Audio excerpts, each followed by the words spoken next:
Hello, folks. Today we're going to be focusing on the start of the Cold War.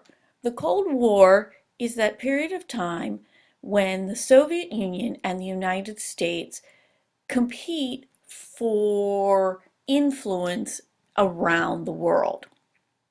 It comes out of World War II. Even though the Soviet Union and the United States were allies during World War II, they they were kind of convenient allies.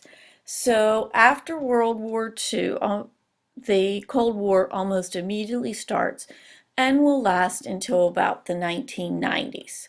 So these problems that the United States and the Soviet Union had. So this is like I said, tensions between the USSR, Soviet Union, and the United States. One of the things that comes out of World War II is the development of nuclear weapons. So it's going to be very difficult for nations to fight a traditional war. So the way that you win this war is getting more people on your side, so competition for allies, an arms race. You have small little wars that break out between nations that are influenced by the United States or the USSR. Example, Afghanistan, Korea, Vietnam. And these happen around the world. And you have two competing philosophies of government. The Soviet Union will be communism, so the command economy, government controlling the economy, with totalitarianism. And you have the United States with capitalism, private ownership of property, limited government interference in the economy, and democracy. So what are the causes of the Cold War? Well, we kind of described them. Their political difference, communism and totalitarianism versus democracy and capitalism. One of your big causes is going to be what happens to Germany after the end of the war. The United States at the end of World War II believes that you need a strong, united Germany. The Soviet Union does not want a strong, united Germany. They have been attacked by Germany twice. They don't trust it. You have historical rivalries. I don't know if you realize, we really didn't talk about it, but during World War I and the Russian Revolution, the United States actually sent troops to try and prevent the Bolsheviks from taking power. We actually supported the whites during the revolution. And you have mutual distrust. You have it starting at Yalta, when the United States is the only country with a nuclear power, and then the Soviet Union, and they're spying. Remember, you have what are called the United States and the Soviet Union are two superpowers. So they are really, there's a lot of distrust going on between the two of them. So what ends up happening is the division of Europe. As you can see from this map, Eastern Europe became under the Soviet influence, and they are going to sign the Warsaw Pact. And what these are is these are countries where the Red Army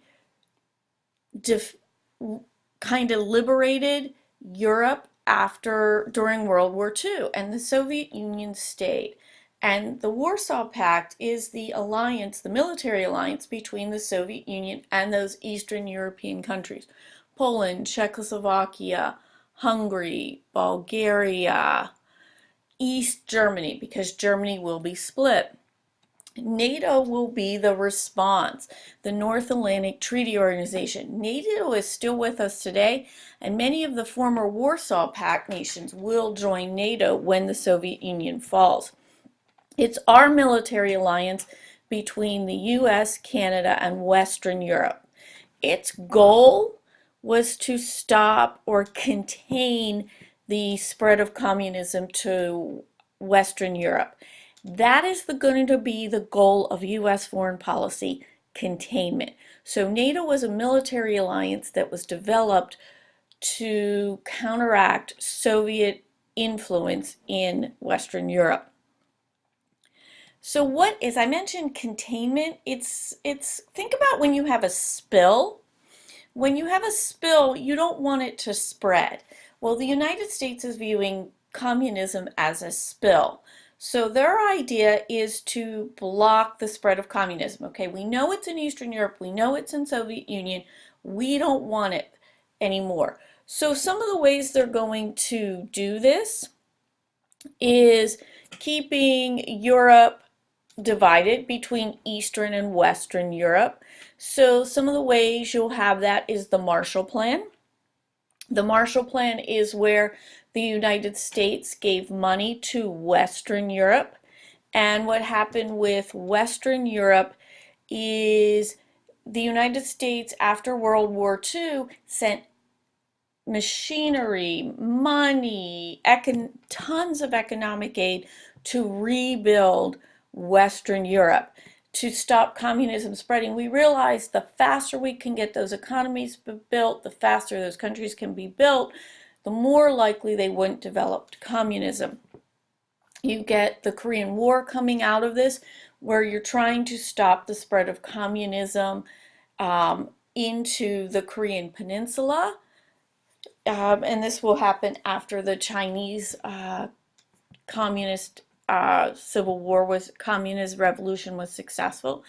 And then you're going to get a term here which we talked about earlier, Iron Curtain, which was that symbolic division. So if I look back at this map, see how I have the yellow and the red? The Iron Curtain goes all around the red. It was the fact that nothing could escape to the West. Winston Churchill is the one who coins the term Iron Curtain. So then our next one is, what are the characteristics of the Soviet Union? Well, we talked about it's communist, so everything is owned by the government. It's a command economy, which that means the government determines everything that's going to be produced and how it's going to be distributed. So they're going to say, oh, we need 10 tons of coal from the coal mine in Siberia. And that coal mine will be producing that, and they will tell that coal mine exactly where to send the coal. You have complete control over public and private life. Spying is regular, very totalitarian. KGB is running it, so it's the media is controlled.